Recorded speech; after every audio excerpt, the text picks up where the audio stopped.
This one is the guy who drove across America for a $50 bet. I mean, bet. By AlternateHistoryHub.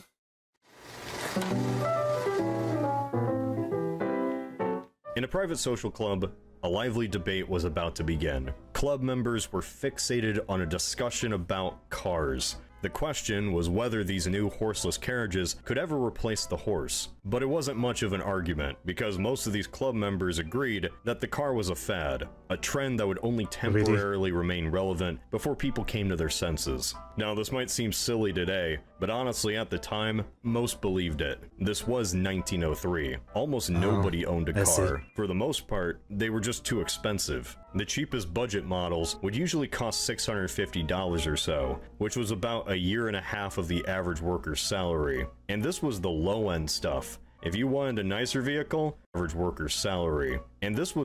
Let me look at this thing. It's barely a car, it's more like a carriage at this point. I mean, at the time, it must have looked futuristic and very cool, yeah, definitely. The low-end stuff. If you wanted a nicer vehicle, that might cost 10 times as much as what most people would make in a year. These were for the wealthy, and even then, not everybody had one. Because the reality was, they weren't really that useful. People had horses and carriages, and society was built around this. You generally lived and worked in the same town. If you needed to go across the country or another state, you just used the railroads. The Transcontinental Railroad could get you from coast to coast in 3.5 days. The car couldn't get you from coast to coast ever. Very few roads in the United States were paved. Did we just see someone die? From coast to coast. There was someone in there. Ever. Very few roads in the United States were paved, because why would they need to be? Outside of the major cities, you generally expect to find a dirt path. And out west, in the most undeveloped regions miles from civilization, a car was useless. Even in the cities, in the ideal circumstances, these cars were extremely unreliable. If you wanted to just take a drive for even a few miles, it wouldn't be too unexpected to have some mechanical failure, or need a repair along the way. This is a time before any standards of what a car should even be existed. Some models had electric engines, some steam, and some powered by gasoline. Sometimes the steering wheel was on the left side, or the right, or you might not even have one. Some cars had 3 wheels, some 4, and most cars didn't have doors or roofs or windshields. They were seen as unsafe, a nuisance for pedestrians and cyclists alike. Some states went as far as passing laws to ban cars, or at least limit their use with extreme restrictions. An automobile back then was this uncommon, expensive, impractical means of transportation that was seen as little more than a status symbol for the wealthy. They were not seen as legitimate competition to horses. Now, as this debate went on, a guest at the club decided to chime in. His name was Horatio Nelson Jackson. He was not from San... Horatio Nelson. Commodore Nelson? That's a very specific name to have. The British, sea commander during the Napoleonic War. Interesting name. San Francisco. He was from Vermont. Years prior, he had been a doctor, but fell ill to tuberculosis and left his practice behind. He was in town because he was heading home after searching for gold and silver in Alaska and Mexico. Horatio liked cars. You could call him something of a motoring enthusiast. He wasn't an expert by any means, or even a proficient mechanic. He was just a fan, and he didn't take too kindly to somebody trash-talking about this cool new technology. He believed that the car could replace the horse. It had potential, and he would prove it to these naysayers. So he made a bet.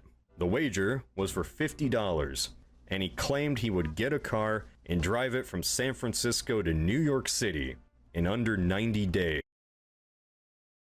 Okay, but how do you prove it in these days, right? How do you prove you did it in those days? I mean, it's not like you can just be constantly streaming it or something.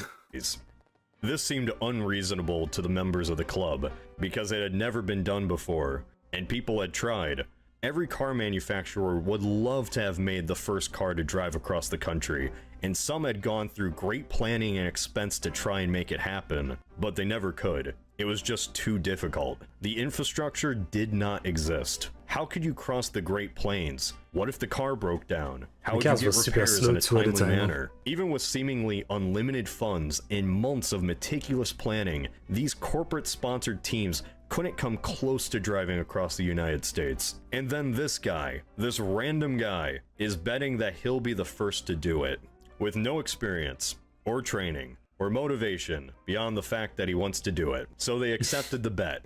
A $50 wager might seem a bit low for such a massive endeavor, and that's because it was. Don't get me wrong, $50 was still a lot of money in 1903. It would be the equivalent of around $1,700 in 2023. Horatio's wife was traveling with him at the time, and when he told her about this bet, she surprisingly didn't seem to mind.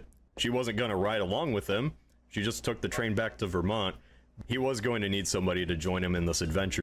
I mean, like, is he known for doing stuff like this? Like, oh, here he goes again, you know, doing an insane bet. I mean, is he just known for that? No, because, you know, he wasn't a mechanic, but he knew one. Sewell K. Crocker, a 22-year-old former bike racer turned auto mechanic. Now, there's some discrepancies of whether Sewell and Horatio knew each other well before this adventure. Some statements claim Sewell taught Horatio and his wife to drive cars before, but regardless, Sewell was coming along. He suggested that Horatio should buy a 1903 Winton touring car, which he believed to be the most reliable model around. It was a fancy car, and it came at a price. Since this was a fancy car, not a lot of people had this specific model, especially out west. Most of the time, people would order cars directly from the factory, so you weren't really gonna find something like this at a local car dealership. Luckily, a Wells Fargo executive in San Francisco had that exact model and offered it to Horatio for $3,000. This was about $500 over the list. So it's already not worth it for him. I mean, even if he wins the bet, he spend more on just the car, and then there will be the gas, the mechanical repairs, the guy that's coming with him. But maybe I'm guessing this is gonna turn into like a sensation or something, like in the newspaper and all that, so maybe he can make money off that. But otherwise, overall, it just didn't seem worth it, right? Like, I don't assume he expected to make money out of it, so it's all just out of pure spite. Price, and the car already had quite a few miles on it. The tires were not in great shape, but Horatio bought it anyway. If you were wondering, $3,000 in 1903 money would be like $100 grand today. Whoa. Which is pretty expensive and excessive when you consider that this is in an attempt to win a $50 bet. Now, the reason Horatio had this kind of money is all because his wife's family was incredibly wealthy. They got their fortune from something called a celery curial, whatever that was, and he was gonna need that money because this was gonna be expensive. He named his expensive new car the Vermont because he was from Vermont. Makes sense. Over the next few days, he got some supplies, plopped those in the back of the car, and just 4 days after making this bet, Horatio and Crocker set out on a journey. With no expertise or preparation, these two were going on the first cross-country road trip in American history. Horatio may not have had a plan on how he was going to get to New York. There's a part of me that's like, this is all stupid. But there's a part of me that's also like, you know, that's pretty cool. Like, just this spontaneous deciding of doing something crazy like this. Just going on an adventure, whatever happens, if it works out or not. There's an appeal to it. But he did have a general strategy in mind.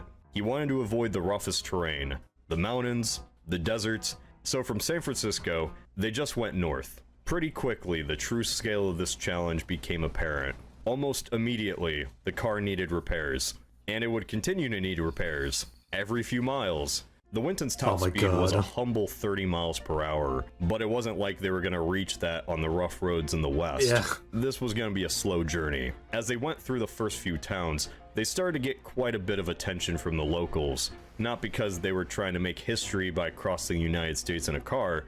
No, it was just because they had a car. Cars weren't common, even in the cities, so most people in these small towns had never seen one of these things.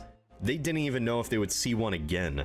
Every time these guys would show up in a small town, it would be a big story. The newspapers would report that a car was coming to town, so people would line up and down the streets. Kids would try to get out of school. The whole town would stop what it was doing just to try and see these two guys driving a car. They'd ask for rides. It would be a big event. Rumors would spread across the countryside. So maybe along the way they can make money through that. Cars coming to town, and this just brought a huge surge of excitement through these rather isolated communities. A lot of people didn't really know what these things were or what they were capable of, and because of that, some seem to have some pretty grand expectations. There's reports that people expected this car to zoom through the center of town at like 90 miles per hour. It was going to be so fast you couldn't even see it. The car was also a sensation since Horatio and Crocker might have to spend a few nights at each location because the car was breaking down constantly. Some repairs were simpler than others, and maybe a blacksmith could throw something together, but if some specialty part broke, the only way to get a replacement was to contact the manufacturer and wait for them to ship it across the country, which might take a few days. They had to stop for supplies frequently too, as much of their stuff would fly off the car since it was a pretty bumpy ride. Even if they had 3 months to make this journey, I don't think anybody genuinely expected them to get to New York City on It sounds doomed already. I mean, yeah, it sounds doomed. As they got further away from the western coast, they saw less and less people. The roads turned into trails, which turned into untamed wilderness. If they ran into a shallow creek, they might be lucky to drive through it, but more than likely they'd have to bring out the old block and tackle to get this car unstuck through the thick mud. If there was a boulder in the way, you gotta move the boulder. Every few miles had some sort of obstacle. Getting traction was a challenge. It might require ripping up fences and getting those under the car. Without road signs or roads, it was difficult for these guys to figure out where exactly. Right, I mean, even with the map, with the way, you know, the countryside of America is so massive, it must be kind of insane, huh?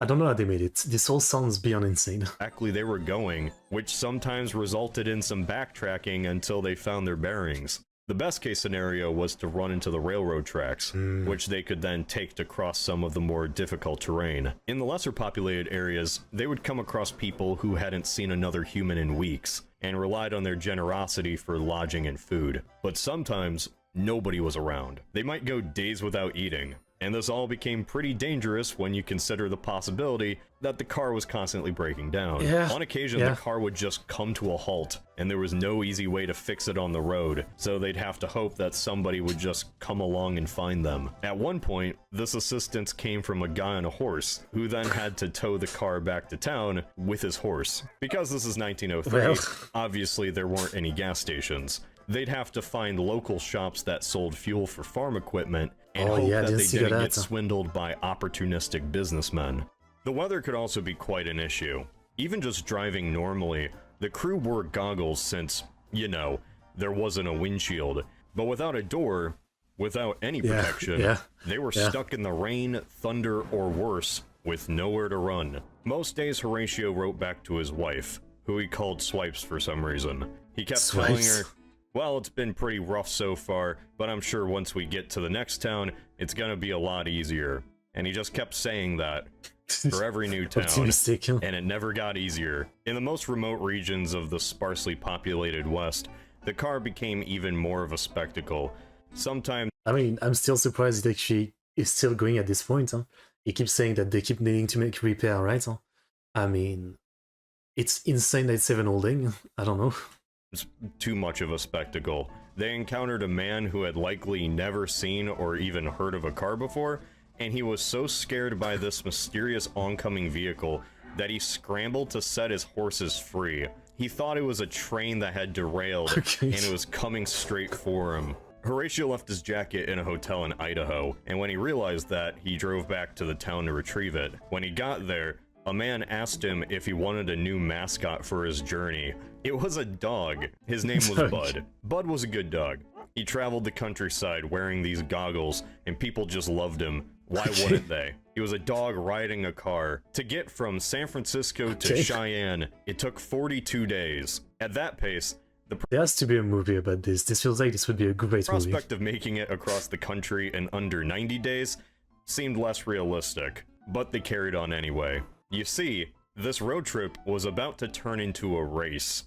On June 20th, two other men set out from San Francisco with the same plan as Horatio and Crocker. They were gonna drive to New York City. Did they make a bet, or those guys are like, fuck it, we're doing for free? But they had some big names backing them up. The Packard Motor Car Company was sponsoring their trip, and this was all planned well before Horatio made his bet. Every aspect of the route, the placement of supplies, repairs, it was all planned in detail. In fact, they were so confident in their success that this was really more of a publicity stunt. They would take breaks waiting for film to arrive to capture the moment. This was all to show off that Packard's cars could make the journey, and the crew didn't even need to consider it much of a race. Horatio and Crocker didn't have that backing, and they certainly didn't have this planned out. I mean, they probably have no idea where they are. Like, those two are literally like in the middle of nowhere, just like getting lost, breaking the car, and just trying to survive and not die. So yeah, they probably don't even think about them being a threat. Then on July 6th, another team sponsored by Oldsmobile also left San Francisco. This was now a three-way race, but Horatio and Crocker had no idea at the time they were even in one. They were in the middle of the country and just hadn't gotten the news yet. The problem now was that the Packard team was actually about to overtake them in a few days. Without having to worry about waiting for repairs, with all of this actually planned in advance, they were moving at nearly twice the rate as Horatio and Crocker. Now, once the two found out they had some competition, it didn't really change anything. I mean, what can you do, Horatio was still confident that he could not only make it to New York City, but he would win this race that he just found out he was a part of. I love this man. As they finally made it to the Midwest, they started getting some different reactions. It wasn't the car getting the attention now. Cars were far more common the further east you went, but Horatio and Crocker, and especially Bud, had gotten pretty famous over the past few weeks. So the newspapers, they had made it a decent way across the country, and had tackled the most difficult part of their journey. The further they moved east, the better the roads would be, and they'd actually have access to more parts, and lodging, and food. While it wasn't going to be easy, they had shown they were definitely capable of getting to New York City. It was no longer really a question of whether they'd make it, it was just when. The Winton Company, the manufacturer who made Horatio's beloved car, contacted the team and offered to sponsor the rest of their journey. They would have access to all the resources they would need. Supplies, parts, repairs, and the trip would become significantly easier. Horatio declined this. The other two teams with sponsors might have started off strong, but now they were having their own issues. The Packard Company pretty much had this in the bag. They were... I mean, I guess I respect it, yeah. In the end, for him, it's really like... it was really like about proving his point, so he's not here to like change the rules in the middle of it to make money or something. Like, he's gonna make it without anybody else's help, just by himself. Yeah. That's awesome. That's awesome. About to pass Horatio within just a few days. The marketing team for the Packard Company didn't plan a route of convenience or ease. Instead, they picked the most photogenic path, which meant going into canyons and even the Rocky Mountains. Without roads in these early cars, this was nearly impassable, especially in a reasonable time frame, and it slowed them down to a point where they pretty much lost any chance of winning. As for the Oldsmobile team, well, they started so late they were probably never going to win anyway. By the time Horatio and Crocker, and of course Bud, got to the east, it was clear they were about to win. So now, every stop they made resulted in huge crowds, tons of publicity, because this was history being made. It was clear that they were going to be the first people to cross the country in a car, and they were. There must be some actual photograph of them, I mean. I don't know why he's not showing any this type of videos, you know, they always like to use their own animation. They have like this absolute rejection of using real picture of the stuff sometimes. Like Horatio Nelson car ride country. Is there like image of it? Here we go. I thought there would be image of it, yeah. Alright. Speeding cross country at 20 miles per hour. Horatius drive America's first road trip. So that's the car. Yeah, I mean, yeah. Yeah, this can't be comfortable one bit. What I can say. What I can say. On July 26th, they made it to New York City at 4:30 in the morning. The plan was to cross the country in 90 days. The journey took 63. Of course, the crew was treated as national heroes. Why is there pictures? Okay, I talk too soon. Sorry, Mr.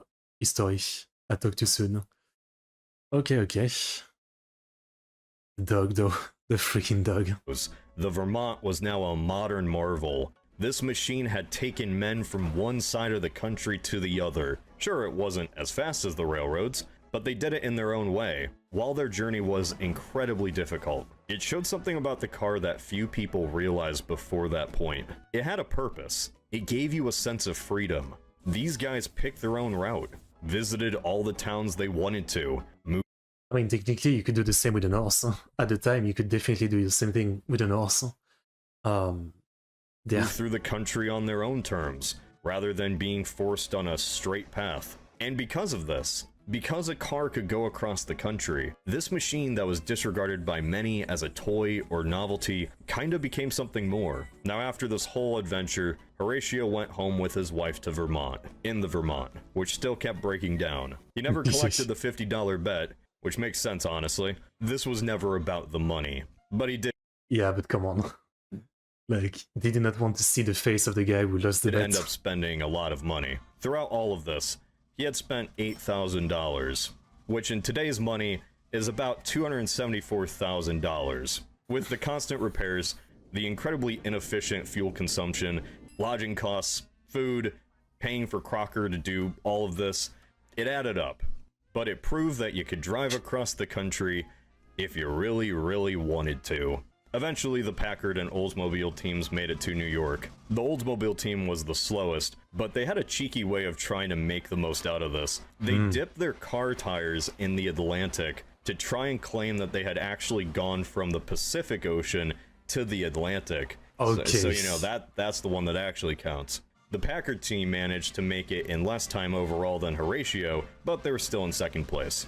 After all of this, with 3 separate teams now crossing the country successfully, more people became interested in the challenge. How fast could you make it from one side to the other? Several more attempts were made by different individuals, cutting the time down quite a bit, but there was clearly a demand for better infrastructure. As cars got cheaper and more people started buying them, there was more incentive to build better roads. And by 1913, the first transcontinental highway was built, the Lincoln Highway. It would take a few more decades for the modern road systems of the US to be built, and even today they still aren't perfect. But if you want to drive from one end of the country to the other, it's a lot easier. This moment, though, in 1903, is still something special. The country that Horatio drove through was really one at the end of an era. A country before modern transportation, one of small, isolated towns, and Horatio got to see a lot of it. And while his intentions were just to prove this one guy wrong, he kinda ended up proving his point to the whole country. After this whole experience, Crocker wanted to try something more ambitious, to go around the world in a car. However, I was gonna say, like, that's something that I do wonder who was the first person to do that, right? But that's obviously like an even more insane thing to do. However, that never really worked out for him. Before he got the chance, he fell ill and died rather young. Horatio Jackson continued being Horatio Jackson, having a successful set of business. So, did someone actually do it? First person to go around the world in a car?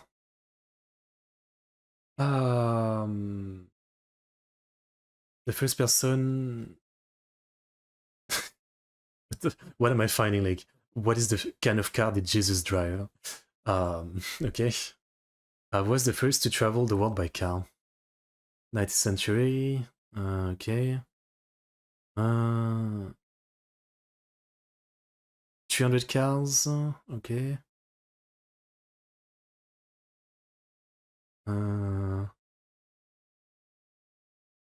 Seems like it was like a group of people. Like there was a big event with a lot of people doing it. The Great Race, they called it. From New York to Paris. I don't know if it really, like you can call it around the world, but well, actually, maybe if they went from the other side, yeah. Got it. Okay. So that was what, 19. Wait. So it was pretty close, actually. Adventures, but still seeking adventure. He found it in World War I, where he enlisted at the age of 42, going on to be a decorated soldier. In 1944, he donated the Vermont to the Smithsonian. From then on, he would occasionally go and visit his old car at the museum. Horatio's achievements are some of the most bizarre in American history, in all of exploration, actually. Yeah. Most of these accomplishments in human history are fueled by grand aspirations of fame, wealth, or political edge. But this was a man taking on one of the greatest challenges of the time because he wanted to win an argument, because he liked cars, because he thought it would be fun. And that is Horatio Nelson Jackson. Okay. I mean, I wonder if there's like more interview with him where he explains a little bit more of like his thought process. Maybe, again, it was something like just wanting to have like a big achievement in your life or something. Maybe that's what it was. I mean, you know, not many people get to be the first to do something this incredible, right? So maybe that was part of it. Yeah, but still, insane story. Very interesting, very crazy, and